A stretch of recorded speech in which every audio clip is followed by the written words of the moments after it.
I'm going to do something that's unique. I don't think it's ever been done before. I'm going to be shutting down Muhammad tonight, and the Quran tonight, and Mecca.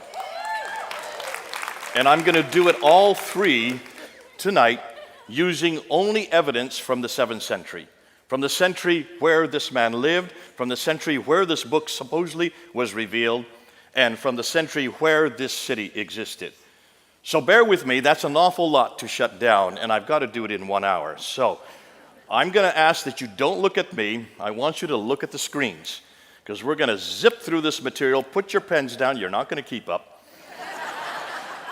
Stop talking to your neighbors. They'll probably be looking up here instead. And afterwards, because of the fact that it's going to take a whole hour and probably a little bit more to do this, I want to hear what your questions are, but I can't do it from here. So we're going to shut down the meeting, and then I'm going to come back out here in the front. And if any of you have questions you want to throw at me, please do. But before I do want to introduce some books that my good friend George Saig, who's in the back. When you go to the foyer, please look at this book. This is the book that really confronts the Quran.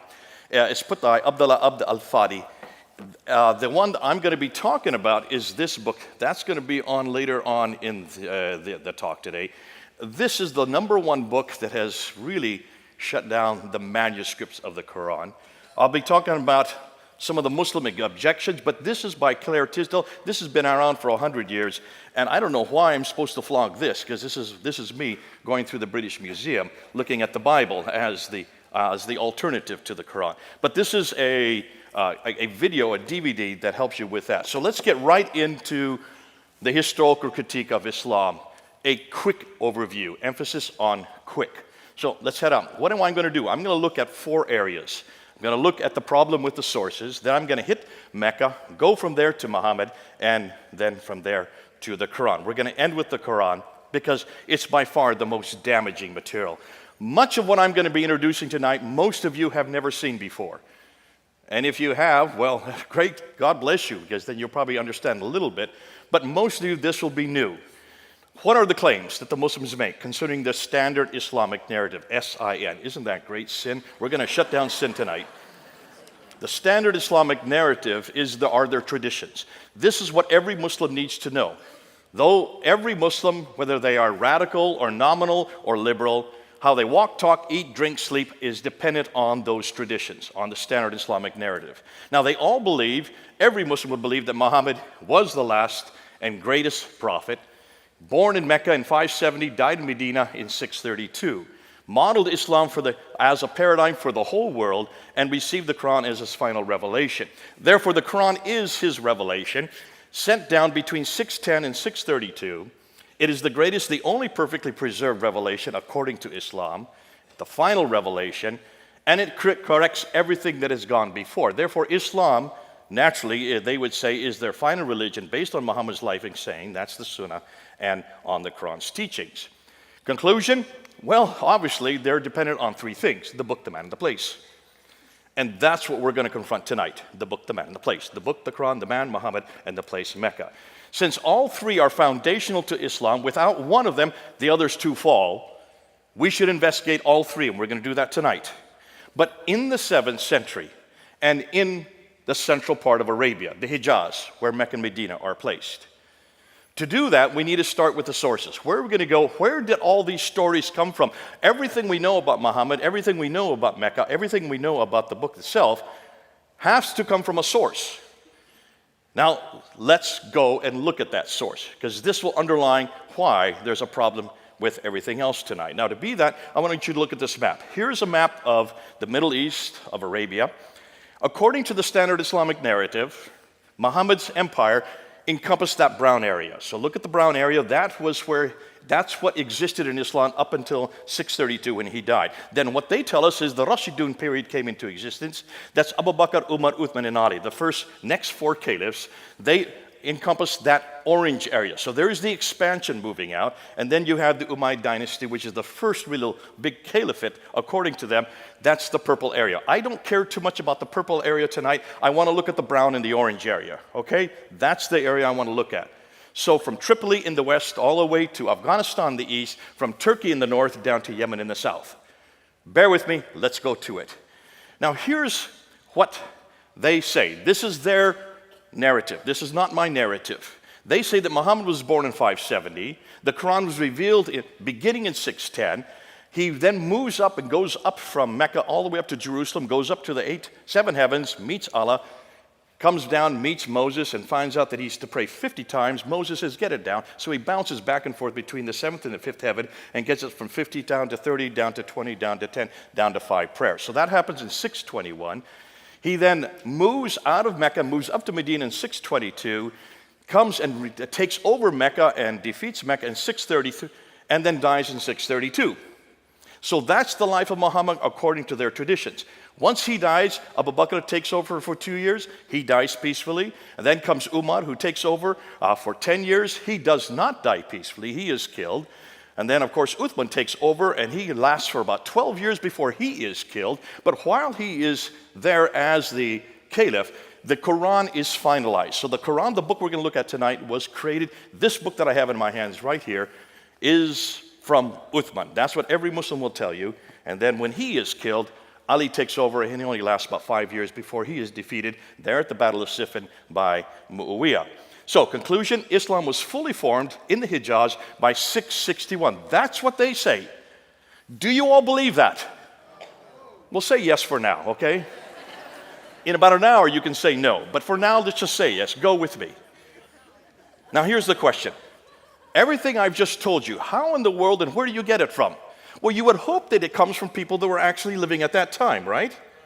And from people who are actually living there, right? Eyewitnesses, like we have with Jesus.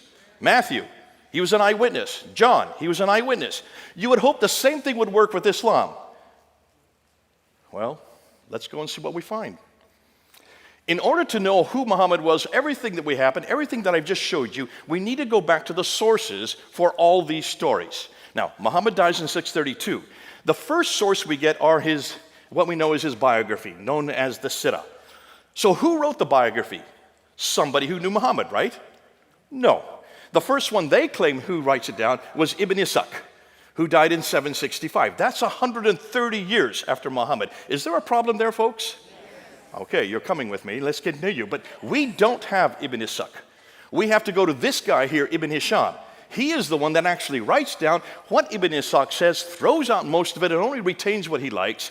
He dies in 833. After him comes Al-Waqidi, who dies in 835. That's what we know about Muhammad. Nothing from Ibn Ishaq. So let's just get rid of Ibn Ishaq. Whoop, there he goes. But that's not the only thing we have. That's not the only. We have an enormous amount of material on Muhammad, on what he says. This is known as the Hadith. And the sayings, these are the sayings of what Muhammad said. They were first written down by Al-Bukhari. Now look at his date, 870. You thought Ibn Ishaq was bad enough. This is 240 years after the fact. And after him, there's others like Sahih Muslim, Ibn Dawud, you have Tirmidhi, you have Majah, you have and then you have An-Nasai. So those are the 6, what they thought authoritative hadith compilations that were put down. But look at, they're all in the 9th and 10th century, right? And then you have two more genre of what we know as a standard Islamic narrative, the tafsir and the tahqiq. The tafsir would be the commentaries which explain the Quran, and then of course the tafsir, which would be the histories of all mankind up until Muhammad. First written down by Al-Tabari. Look at his date. He died in 923. Now I'm putting you their death dates purposely because everything was written normally within 20 years of their death dates. That's when they would be written. But it could be changed and continue manipulated all right up until they died. Notice, everything I've showed you doesn't even begin to get written down for 200 years. 200 years after Muhammad died, you get the Sirah, then you get the Hadith, another 240 years, and it's not till the 10th century that you even get the Tafsir and the Tahqiq. Abdul Malik's name I'm putting up there because he's the first one to introduce us to anybody called Muhammad. Look, when he introduced that, he introduces it in 692. Muhammad died in 632. You've got 60 years before he's even introduced into the world stage. Does that bother any of you? But the Muhammad we're going to talk about, the Muhammad of Islam, that Muhammad was introduced by these people, the Abbasids. And they do so, they come to power in 749. The Muhammad that we look at is all their invention. And they had 84 years to finally get down his biography, and about 100 years to get down his sayings, and of course, the other two genres. So, Muhammad was revealed 84 years after the Abbasids created him, 141 years after he was first introduced, yet 200 years after he supposedly lived. These are all too late. Now, on top of that, let's take a look at the people that introduced him. Look where they lived. Everything we've been told, they say, happens in Mecca, Medina. That's the Hijaz. That's the central part of Arabia. Those two green circles. Yet all of the writers of those traditions worked in Baghdad, which is 1,200 miles too far to the north. You have Ibn Hisham, who was born in Basra. He grew up in Cairo, but he did his work in Baghdad. Cairo is over 990 miles from Mecca. Basra is 1,200 miles from Mecca. You have Al-Bukhari, who writes the hadith. He is from Bukhara, which is Uzbekistan. That's 2,600 miles away. Al-Tabari, who wrote the Tafsir and the Tahriq, he comes from Tabaristan, northern Iran. That's 1,700 miles away. None of the traditional writers lived or worked in Mecca or Medina. They were all too far to the north of Mecca and came from the west and east of Baghdad. All of these northern areas is where the Abbasids originated from. Are you starting to get the picture? There's a problem here. Everything we know about the man Muhammad, everything we know about the Quran, everything we know about Mecca comes from 200 to 300 years later and hundreds of miles further north. Too late and too far away. Okay, so you say, well, the same happens in Christianity. We've got the same problem. Do we? Let's do the same application. Let's look at our tafsir. Let's look at our hadith. In fact, let's put the same genre that we've just looked at for knowing who the book, the man, the place is, and let's apply it to Jesus Christ. Because Jesus Christ also has a sirah. That's the biography of Jesus written by Matthew, Mark, Luke, and John. Am I correct? He also has a hadith. Those are the sayings by Matthew, Mark, Luke, and John when it's written in red letters. Every time Jesus speaks, that's red letters. So we also have the hadith of Jesus. We also have the tafsir. Those would be the commentaries written by Paul. Again, the commentaries of what Jesus was saying and doing, Paul then applied to Ephesus and up to Corinth and to Philippi. So that would be the commentaries. And then we also have the Tahriq, which would be the histories. That's the book of Acts, written by Luke. So you have the exact same four genres in Christianity that they have in Islam. Now let's apply the dates for all of them. And I'm going to take the most liberal dates I can find. I'm going to step on all of your toes. Please don't get mad at me. I'm doing it for a reason. So let's look at, first of all, the Tahriq of Jesus. The history of the early church written by Luke between 52 and 62 AD. That's within 20 to 30 years, you already have the Tahriq of Jesus written down. When you look at the tafsir of Paul's letters, he was killed in 65 AD. He was writing within 50 years of Christ's death. So within 50 to 34 years, you already have Paul's commentaries, the tafsir written down. As far as the sirah and the hadith, the first writer to write them down would be Mark, 70 AD, that's within 37 years. You have Matthew and Luke coming right along, 80 years after, and then finally we end with John, who is the last to write the sirah and the hadith of Jesus. That's within 57 years. What that means is that within 29 to 57 years, all of Christ's hadith, sirah, tafsir, and tahriq have been put together. All of the New Testament writers lived in the same place Jesus lived, and they either knew him personally like John and Matthew did, or they got the material from others who saw what he did and heard what he said, like Mark and Luke. You do a comparative between these two. When we compare these two different genres of literature, Christianity knows everything about the book, the man, and the place within 15 to 60 years. Islam has to wait 200 to 300 years. Which do you think is more authoritative? Look at the comparison, folks. Thank God we don't have that problem. As a comparison, if we were to depend on the sources for Jesus compared to what Muslims are dependent on for Muhammad, Jesus would not begin to appear until the 3rd century. How would we defend him? Yet no one's asking the same question of Islam until we are now going to do it tonight. So I'm going to make it one step further. Remember I just got done telling you that Ibn Hisham wrote the Sirah of Jesus and he died in 833, and that's 200 years after the fact? You heard me say that, right? I lied. We have nothing from Ibn Hisham. Nothing has been written that was written by this man in the 9th century. So where did this book, this is the book you all have to read. If any of you do any study on Muhammad, you have to read The Life of Muhammad written by Alfred Guillaume.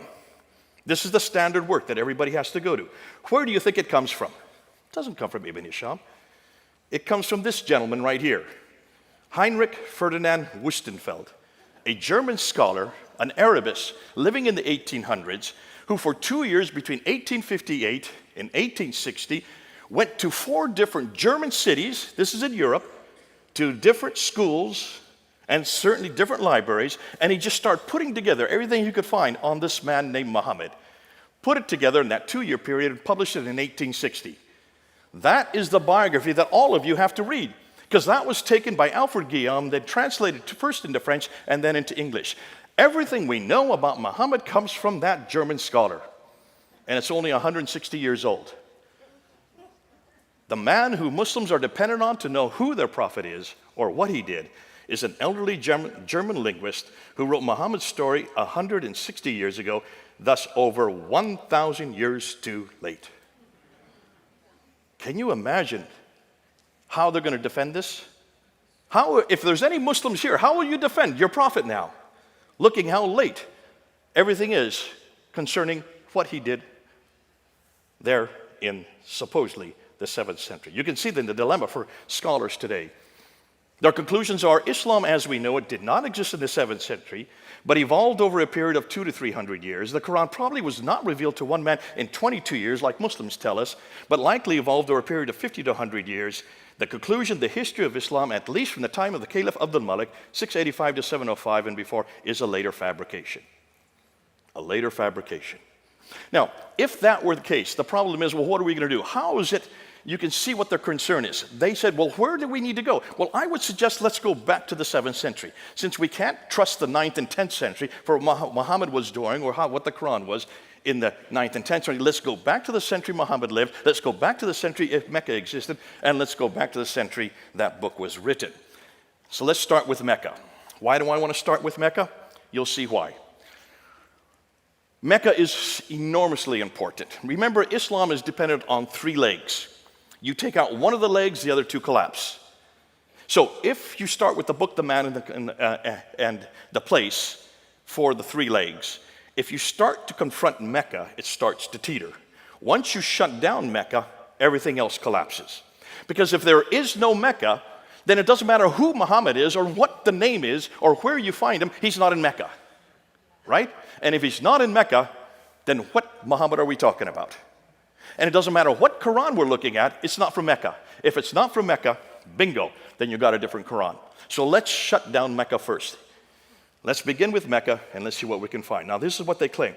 According to the traditions, according to the standard Islamic narrative, Mecca is where Adam and Eve are thrown down to. In chapter 7, verse 24 in the Quran, they're thrown out of the Garden of Eden down to Mecca. So obviously this is the oldest city in history, right? You have to have people to have a city. And there's no one before Adam and Eve. So it's obviously the oldest city in history. It's where Abraham lived according to chapter 21 of the Quran, verse 51 to 71. That's 1900 BC. Therefore, it had to have existed then. Sorry, let's go back. It's also the center of trade, north, south, east, and west. So it should be one of the best known and best documented places in history. Now, it's also, according to the Quran, the center of history. But here's the problem. Open up the Quran and see if you can find that word Mecca in it. You'll only find it one time, in chapter 48, verse 24. So it's not a book, it's not a place that's referred to very often, except for once. It's the place of the prophet. So let's look and see what it says about the place of the prophet in the Quran. Well, that's the mother of all settlements, according to chapter 6. It's where Adam and Eve were cast to, according to chapter 7. It's where Abraham lived, according to chapter 21. It's where Muhammad was born. And it was also where Mecca became the center of the Qibla, the direction of prayer, according to chapter 2. Now, the above imply people have lived there from the very beginning. Yet the only reference we can find is chapter 48, 24. If it's such an important place, why is there only one reference? If you look at the traditions, which are written much later, they're written in the 9th and 10th century, Mecca now does exist. That's not a problem. But take a look at where it places it. Notice what the traditions say. This place of the prophet, which is Mecca, is in a valley and has a parallel valley. It has streams. It has ruins of a pillar of salt right outside it. It has fields and trees and grass and fruit and clay and loam and olive trees. Folks, that looks like it's pretty verdant. Am I correct? Lots of vegetation, lots of water. Look at Mecca. There's no streams. There's none of these in Mecca, and there never has been. Historically, it's never had water. So obviously, whatever the traditions are referring to, it's not the Mecca we know today. When you look and unpack the Quran, and you look at it, you will notice that an awful lot of it refers to geographical locations, 65 geographical references, but only 9 places are named. And over again, it refers to these people from Ad. 23 times these people from Ad, that's the biblical Uz. 24 times the people from Thamud, that would be the Nabateans. That's 7 times the people from Midian, they're the Midianites. But take a look on the map and see where they're all placed. They're up in Jordan. Mecca is at the very bottom of the map. Do you see it down there? There's 600 miles. If this prophet were having daily contact with these people from Ad Thamud and Midian, he'd have to have a helicopter or a jet to get up and back in 1,200 miles in just one day. They didn't have helicopters back then. Can you see a problem, folks?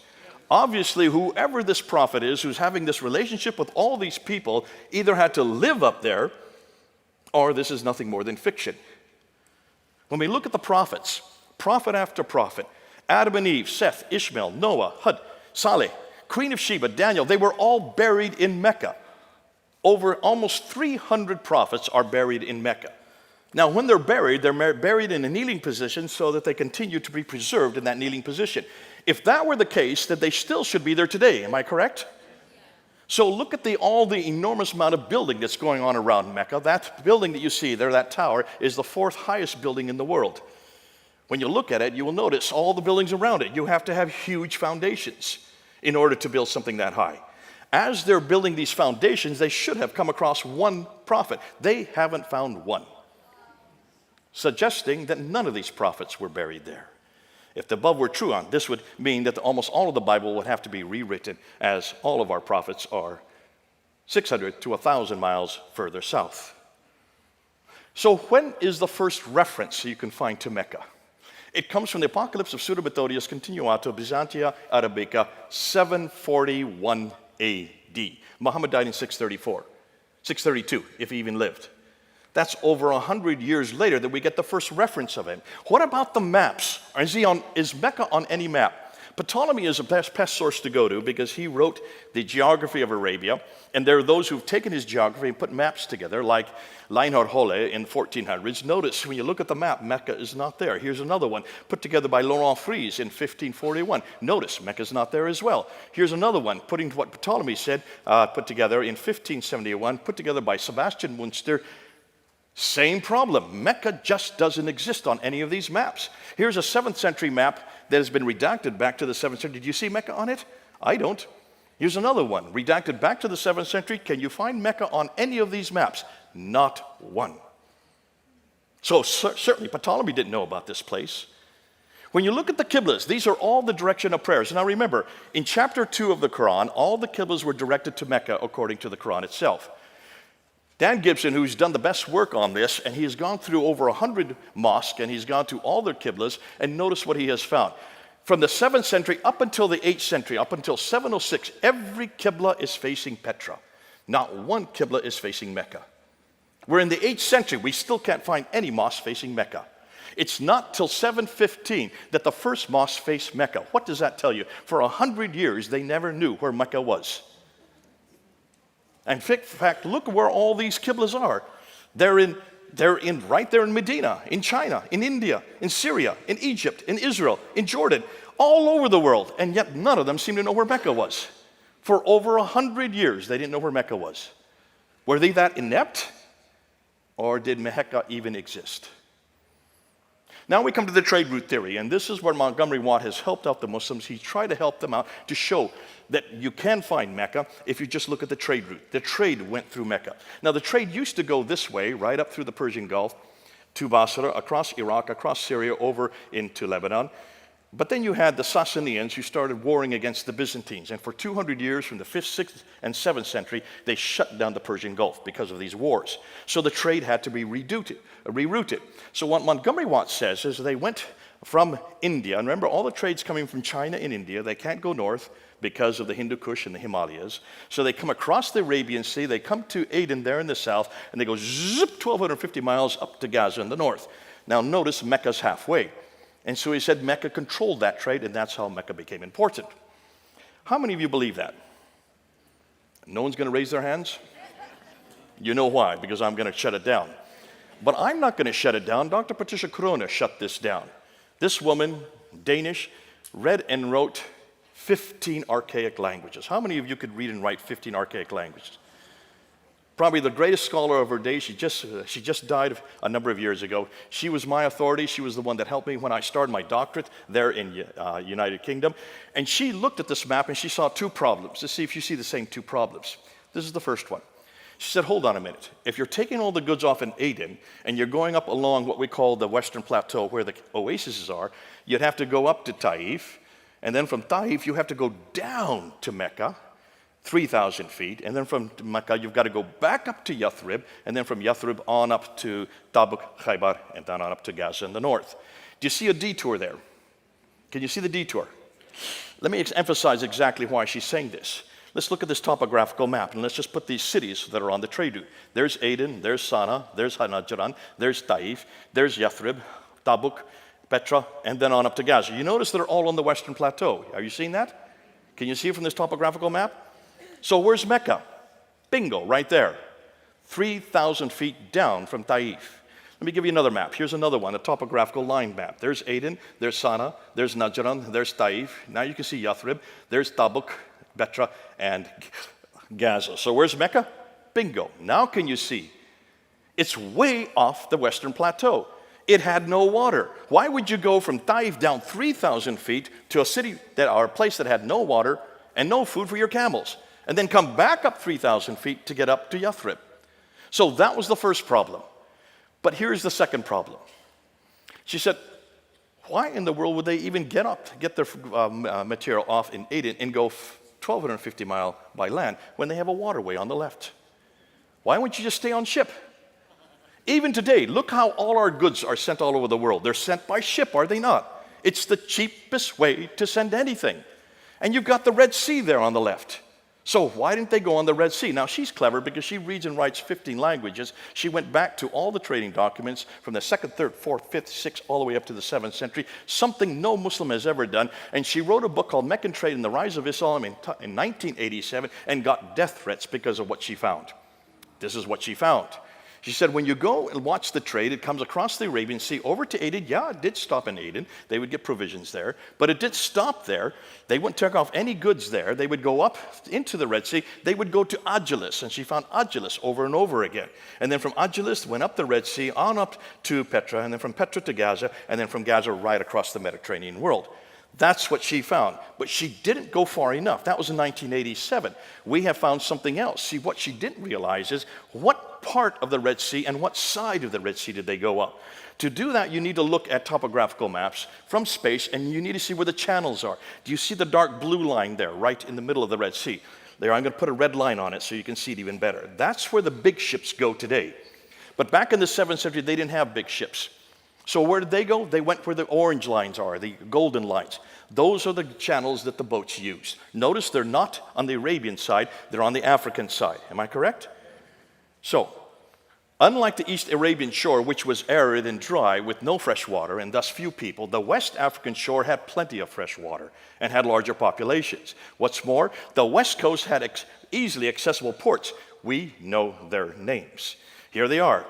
The ports along them are Asab, Agilis, continue on, Suakin, Berenice, and Safaga. Look at the dates. They all predate Islam. Notice they're all 1 day's boat ride apart.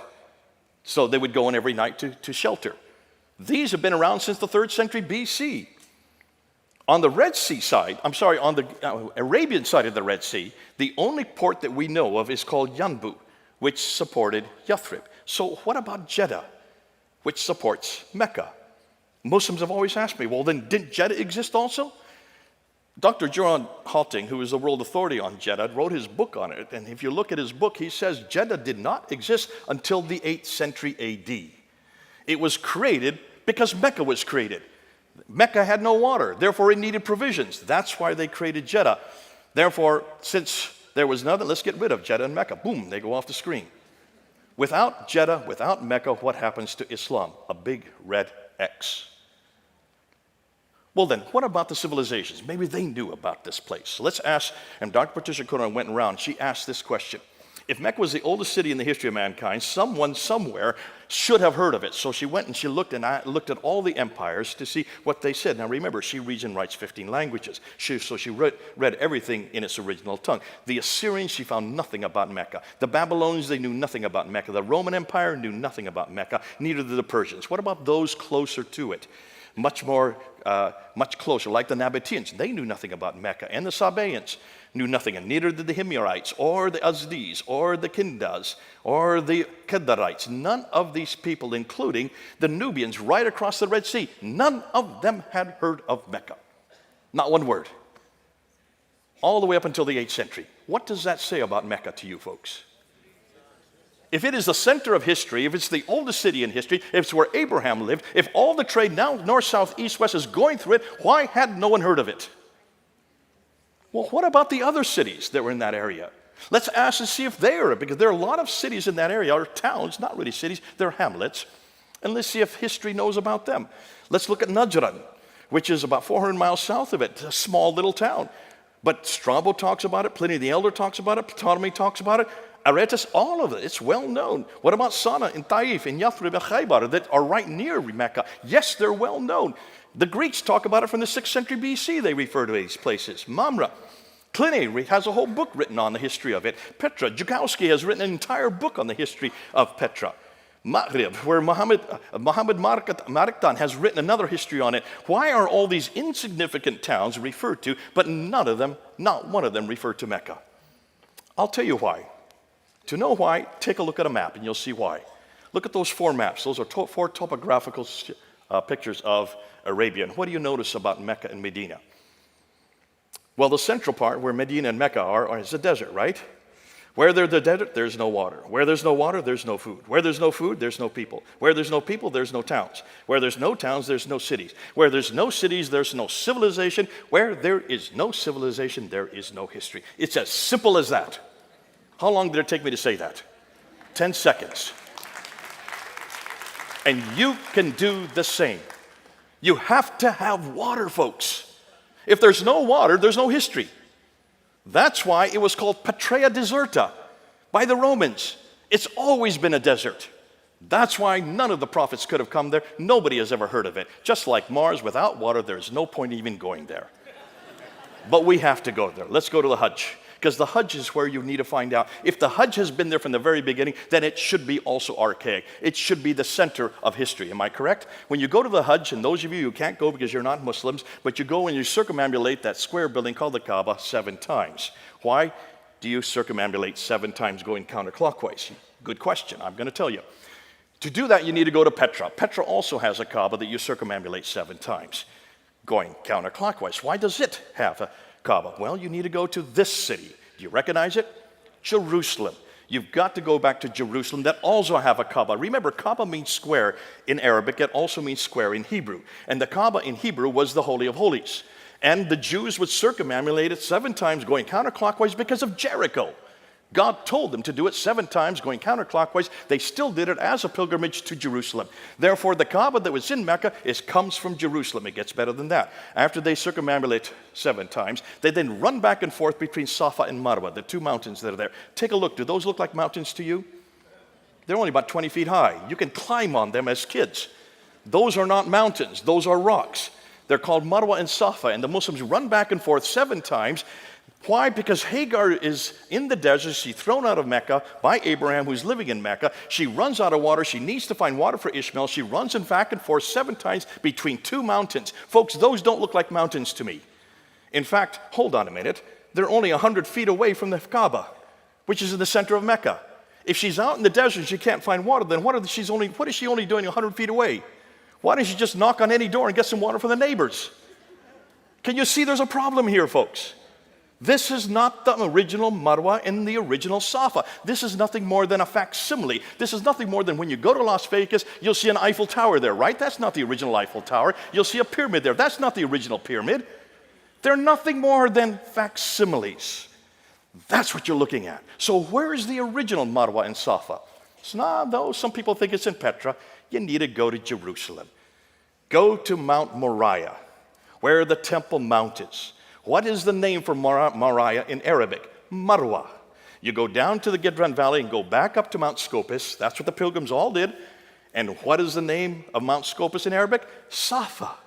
So the original Marwa, the original Safa are in Jerusalem. God bless the Muslims. All they did was plagiarize. Everything is plagiarized in Islam. When you look at the Hajj, you can see that the Kaaba is plagiarized. You can see that the Safa and Marwa are plagiarized. You can see that the hill of Arafat, I don't have time to get into it, that's plagiarized. You can see the Jamarats where they throw 49 stones. Why 49? Because it's a multiplication of 7, which is the holy number in Judaism. They've just plagiarized from the Christians. You look at the Zamzam well, that is the same thing, the same word that is used for the well there in Siloam, the pool of Siloam in Jerusalem. And then we get to the black stone. Thank God this is not plagiarized. What in the world is the black stone doing there? On the eastern corner of the Kaaba. Every Muslim, as they circumambulate, they kiss the stone so that they get their sins forgiven. Who can forgive sins but God? This is idolatry, folks. And it's at the very seat of Islam. The very center of Islam is based on idolatry. If Muslims say God is one, then what's that stone doing there? That does not come from Jerusalem. To understand that, I'm not going to go into it because I see I'm running out of time. I need to keep going. Look and go up on Fander Films. We've got all of it up there. We're now unpacking all of this material so you can see it. So can you see? No one could find Mecca placed in the Quran. Crone pretty much debunked the trade route theory. Gibson debunked the Qiblas. Crone also debunked, she not only debunked that, but she also debunked the maps, and then we debunked the trade route going through the Red Sea, and then of course the 5 stages of the Hajj. Though Mecca has existed since Adam and Eve in Surah chapter 7 verse 24, there is no evidence of it anywhere until 741.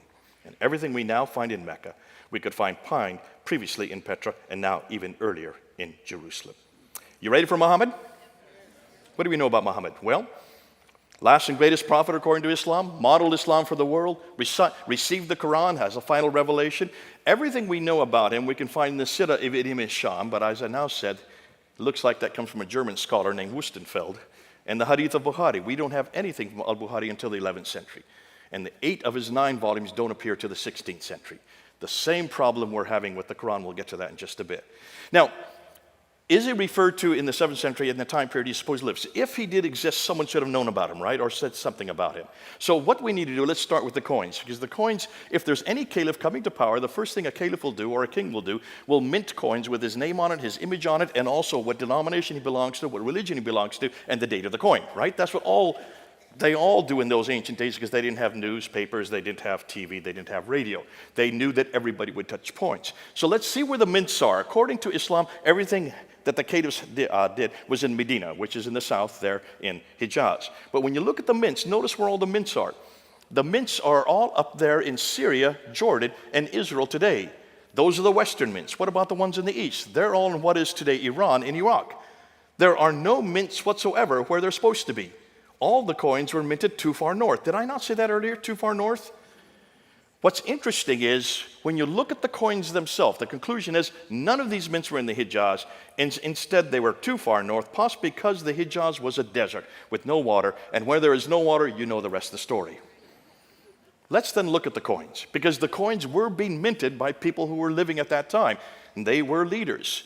Notice that when you look at the mints, look at the coins from the 7th century, 620, 630, 640, 650, up until 661, you notice that almost all the coins are Christian. Look at the crosses on them. That's what you do. You put the cross in if you're a Christian. We can't find any coins whatsoever in the early 7th century that has anything to do with Islam, anything to do with Muhammad, anything to do with the Quran, or anything to do with Mecca. Not at all. So when we get to Mu'awiyah, who is the first caliph according to the Islam from the Umayyad dynasty, Mu'awiyah, the first caliph, look at his coins. He's supposed to be a good Muslim, right? But take a look. What does he have above his head? A cross. Take a look at the 2 that are on the right there. Look at the 2 bottom ones there. There's Mu'awiyah. He has a cross above his head. He's holding a cross in his hand. On the back side of the coin is the word Muhammad, which is Muhammad.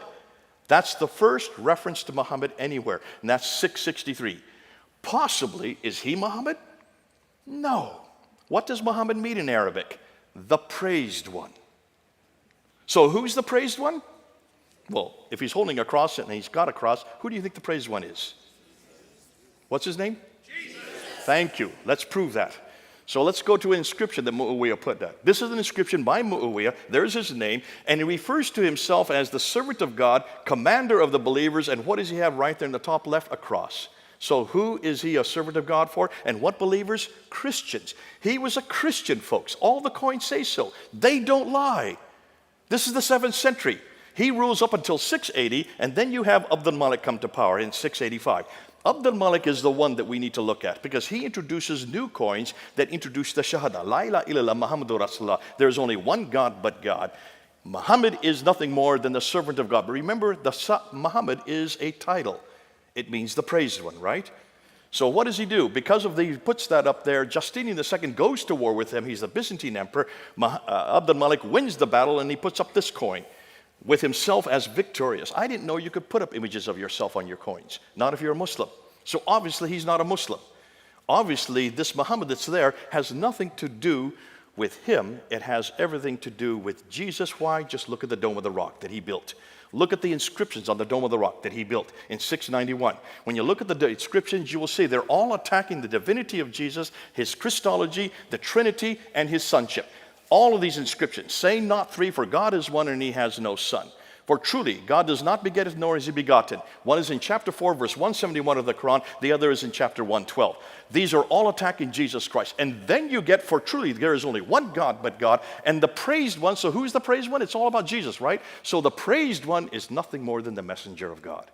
He was an anti-Trinitarian Christian, attacking the Byzantine Christianity. Why? Because they're his greatest threat as the other superpower of his day. He then introduces this coin. This is my coin. I bought it now. And all of it is attacking Jesus Christ. Folks, this is the beginning of what later became Islam. All started by this man, and it was all to confront Jesus Christ. It's all against our Lord. The coins don't lie. If you want to go to the inscriptions that find the exact same thing. They're found in the north. They're found in the south. None of them are found in the middle. Why do you think they're not found in the middle? There's no water. There you go. Boy, you learn fast.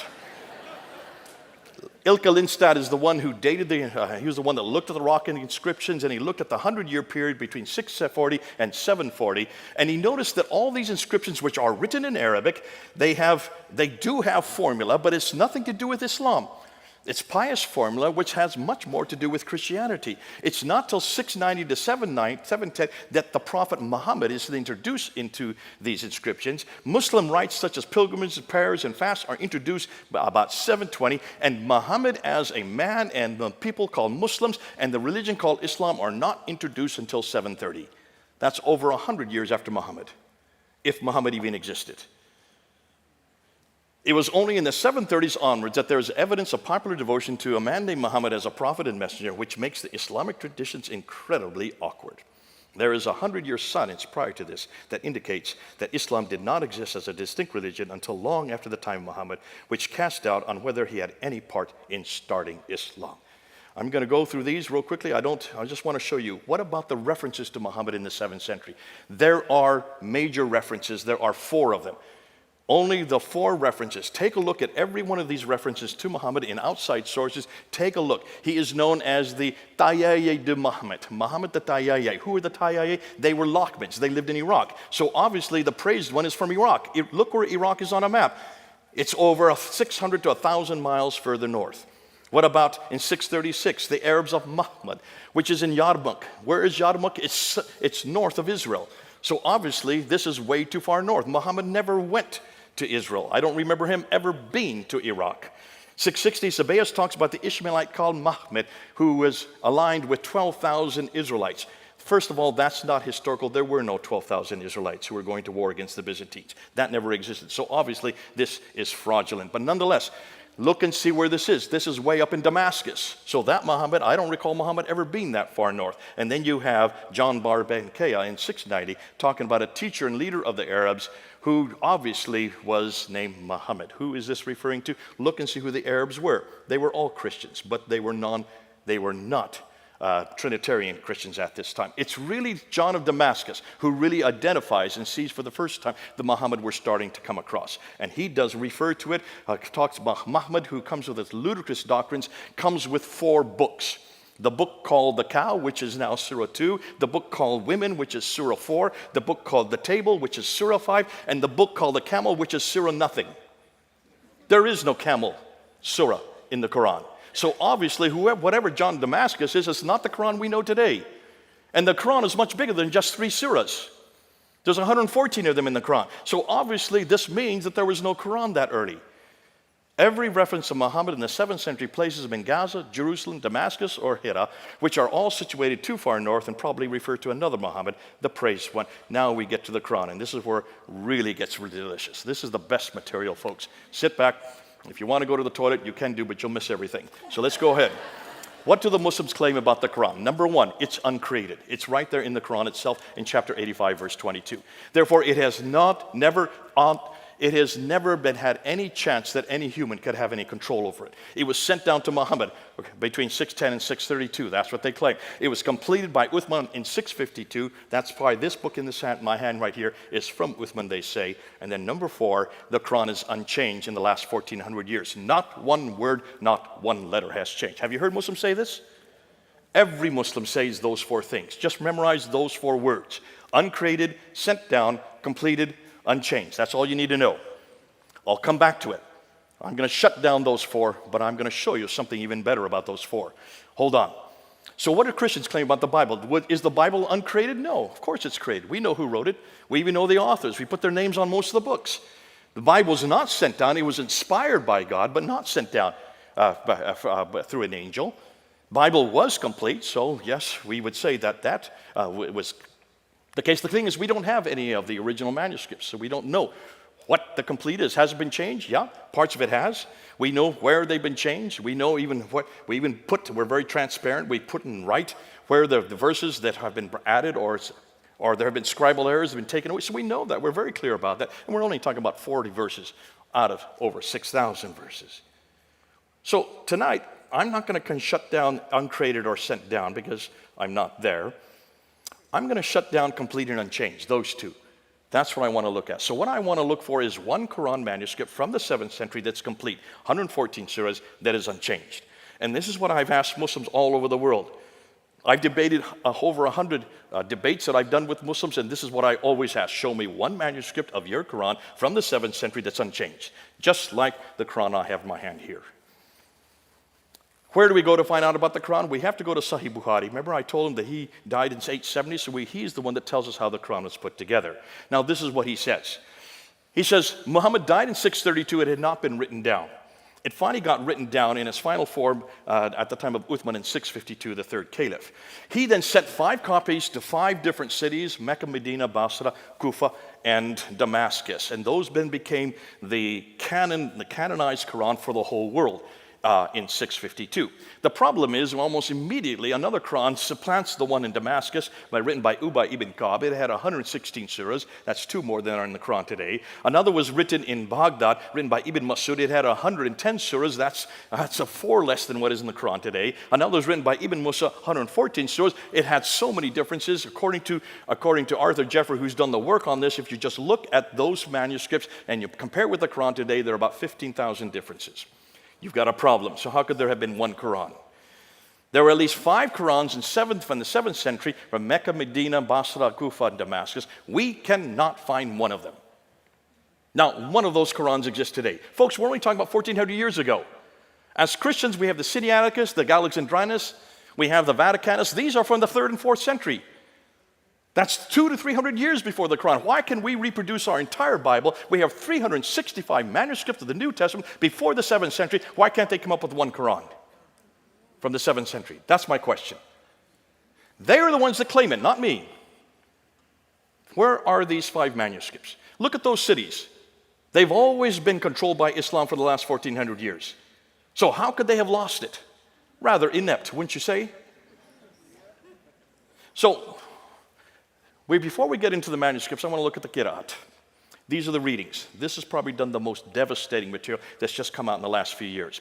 These are the original manuscripts. Now, I say original means these are the earliest manuscripts. You notice when you read them, you can all read the Arabic. You notice you can't. Why can't you read that? Because in order to be a reader Arabic, you need to have dots and vowels, right? There are no dots and vowels on that. You need that. Why? Because those manuscripts, the Samarkand and the Sana, those ones had 16 letters. But you can't read it today unless you have vowels to help you out, or dots. Today there are 28 letters, so obviously another 12 letters were added. Why?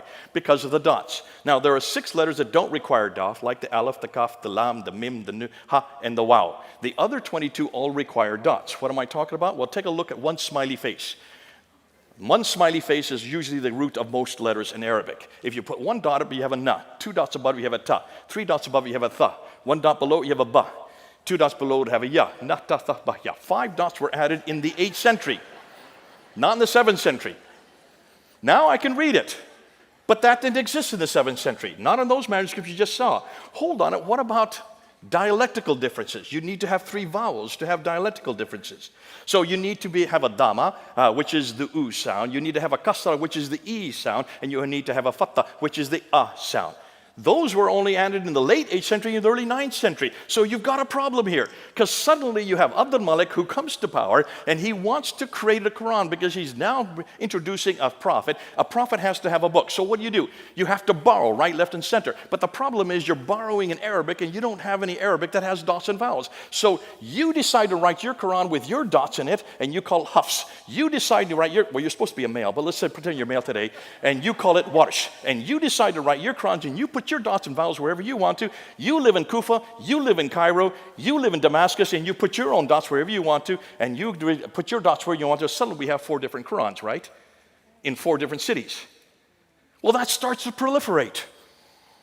Until the 10th century, there were 700 different Qurans. Did you hear me?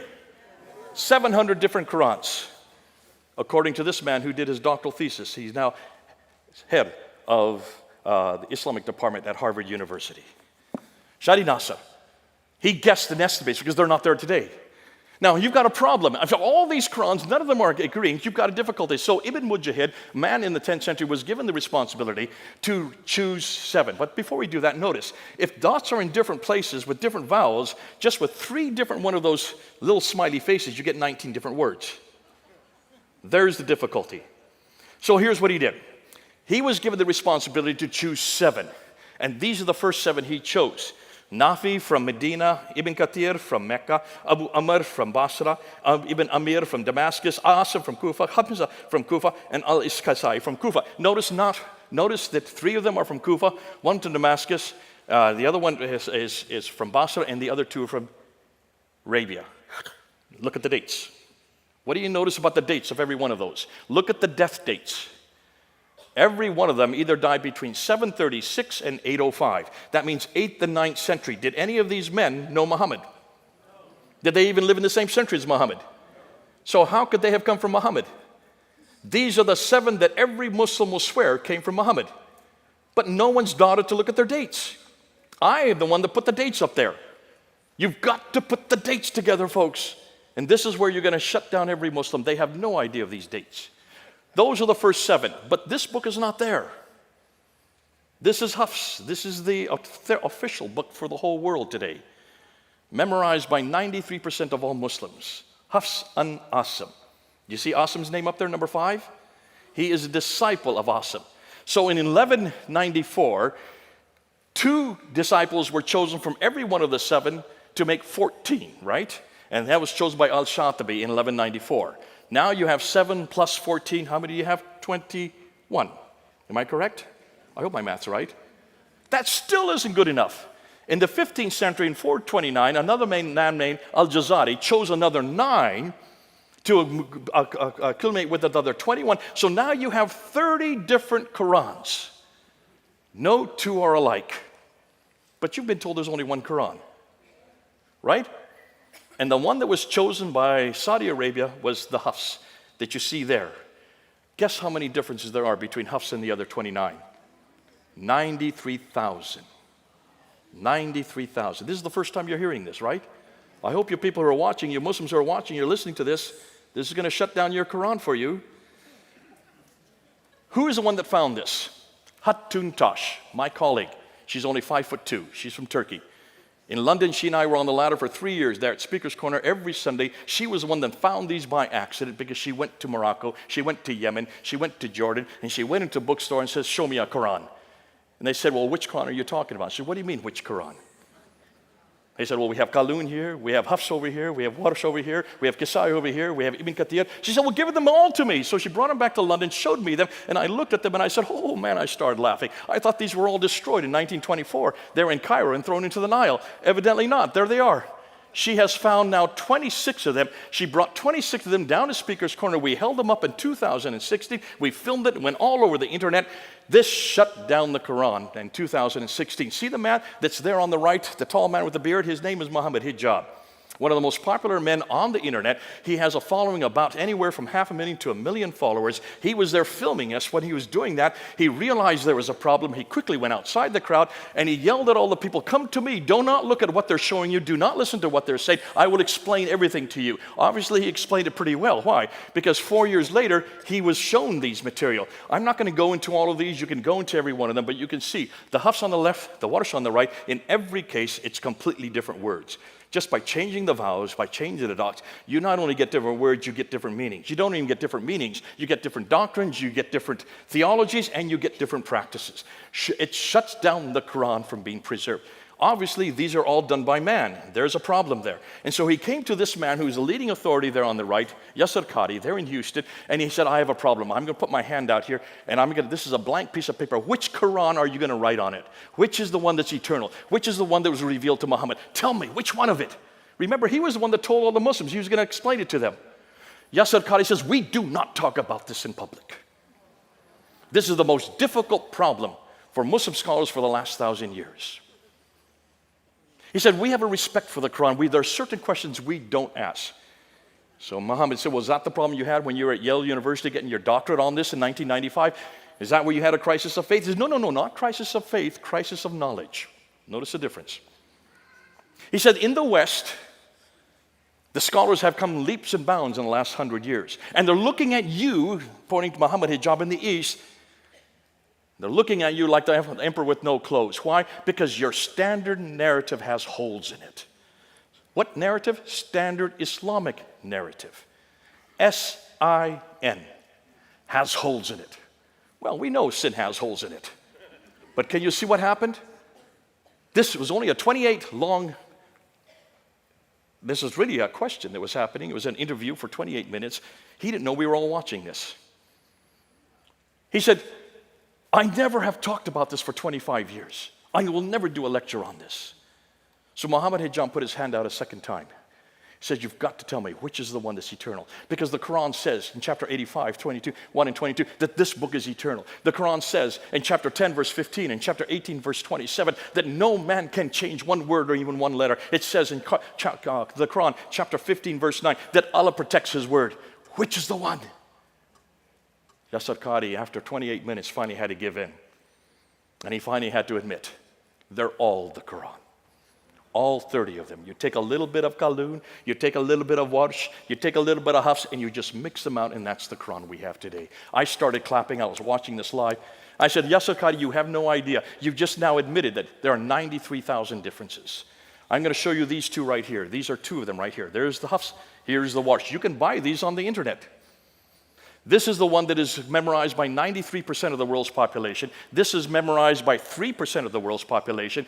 This is from Egypt. This one is from Kufa in Iraq. There are 5,000 different words between these two books.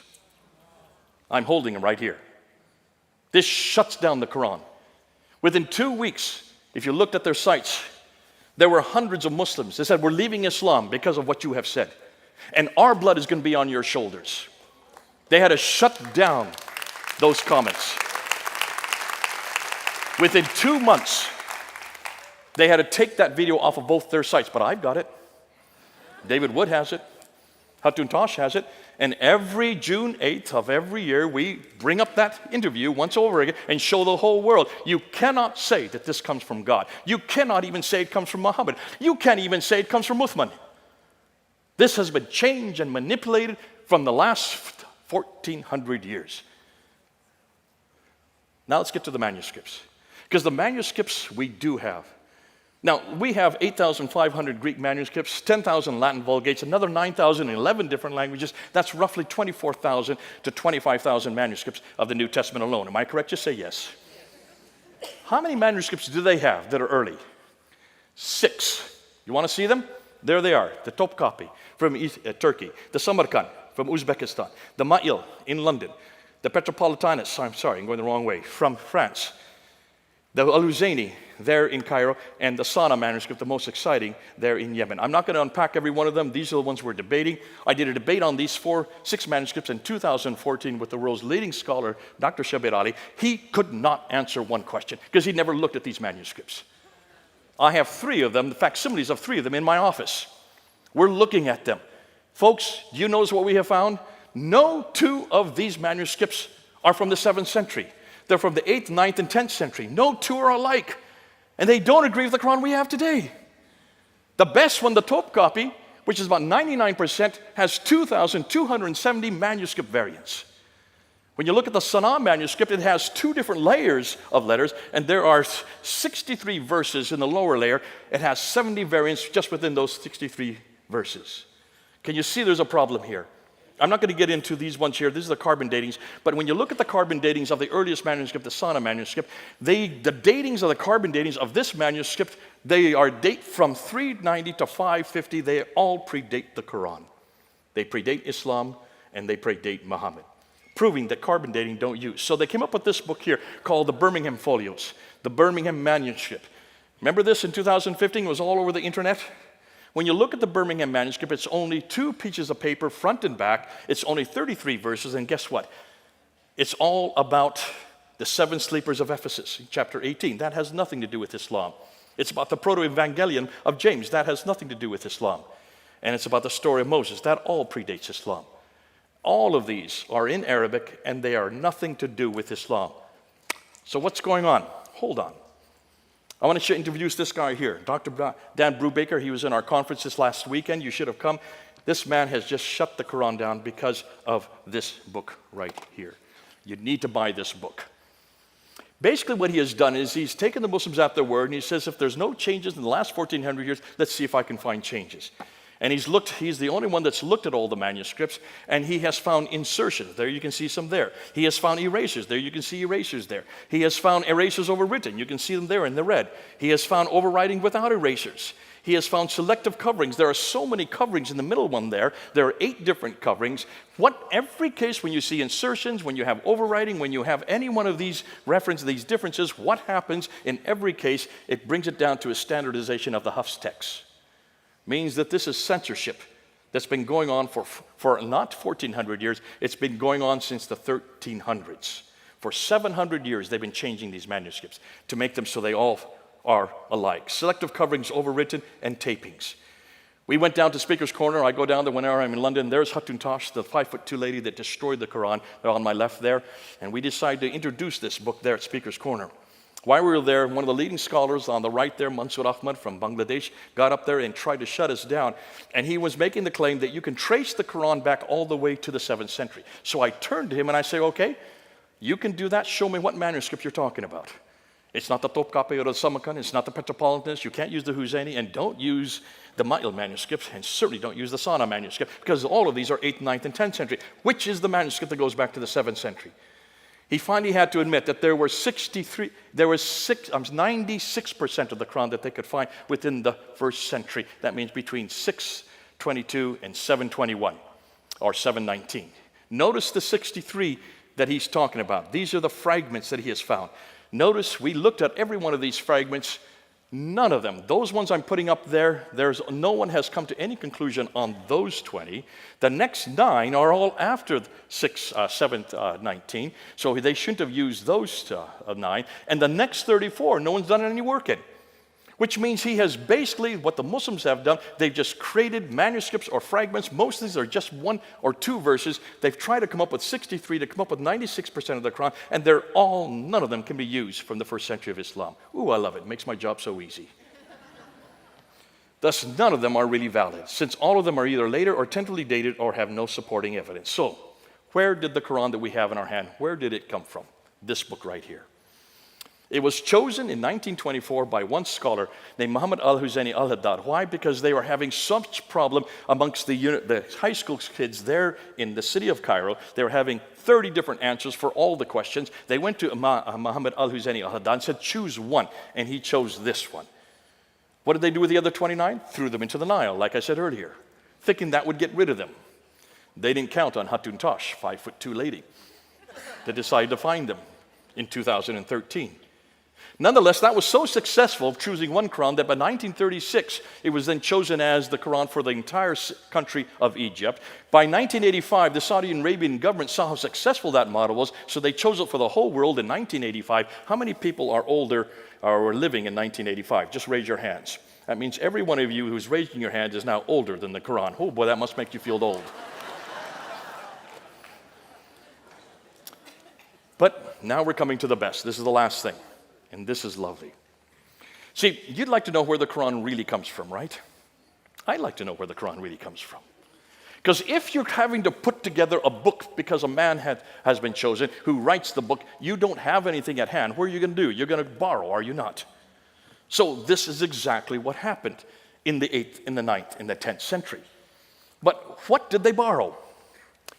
Let me introduce this man here, Dr. Gunther Lulling, who was a German scholar. He did his doctorate in 1970, and as he looked at the Quran, he noticed that there was some beautiful poetry in the Quran. He said, I've seen that before.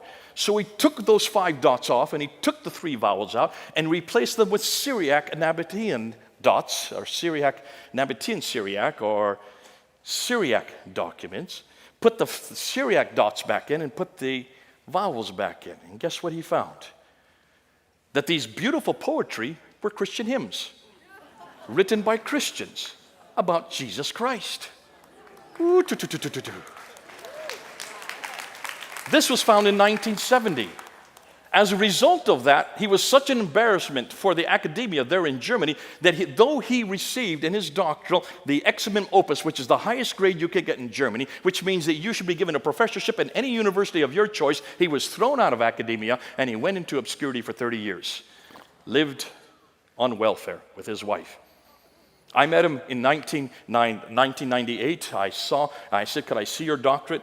I took it back to England and I got it from German and put it into English. Now remember, when he writes, one sentence is 400 words long.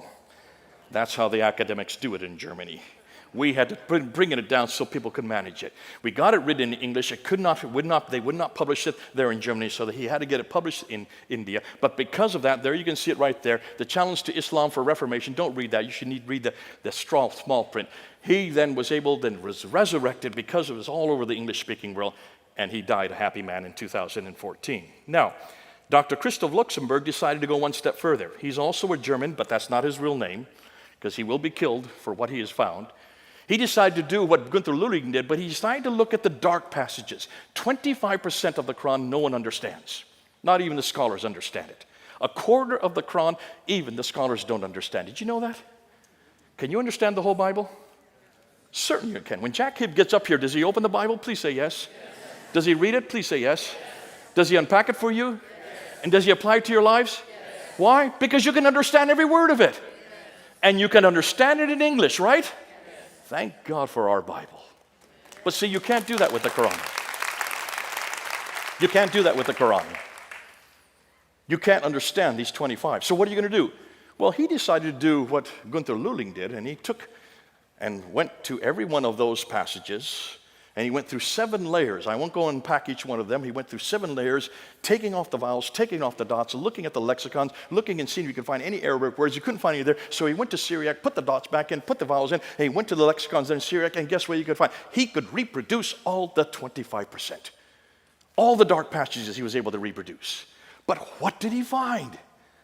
Once he took the Arab Quran and put it to its Aramaic roots, all the dark passages were Christian lectionaries, Christian homilies, and Christian hymns. Every lectionary, homily, hymn was about Jesus Christ.